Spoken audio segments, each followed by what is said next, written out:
Welcome to DHDI Profiles with Pete Doell. Good afternoon, Pete. How are you? I are good. Thank you for having me. We're very happy to have you here. So, Pete, what made you want to get into audio? Well, strangely enough, like I'm in the Audio Engineering Society these days, and I just am sort of shocked that not everyone who's in the Audio Engineering Society is in music. They're in all sorts of different places, but I got into audio because I was surrounded in my early life and really throughout my entire life by music.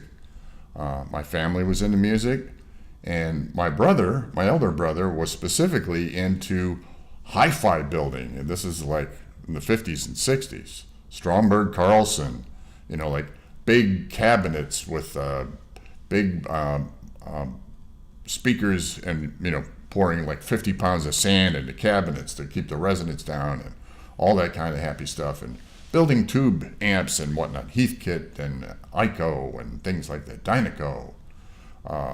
So I got into audio through my brother, kind of, sort of, and through being a child of, I was born in 1950, which meant I saw the dawn of transistor radio and the dawn of AM pop radio stations, where it became apparent to me early on that this new medium of recording and, of course, broadcasting, that you could create possibly a hit record without even it having to be necessarily the greatest song or the greatest band if you knew how to manipulate the medium and get the impact across to your listener.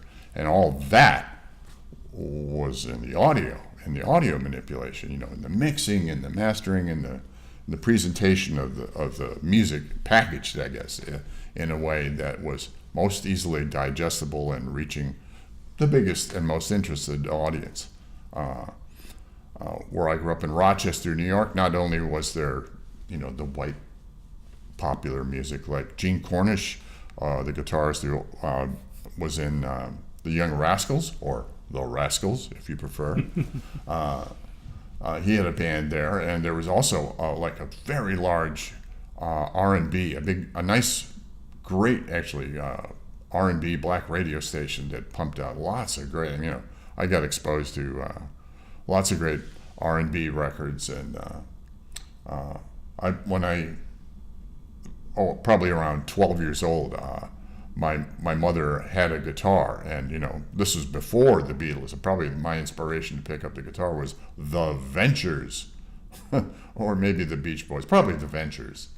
And then when the Beatles rolled around, I was already kind of up and running, and so my early years were totally surrounded by music, and that's, as I intimated earlier, that was the sort of the reason to get into audio.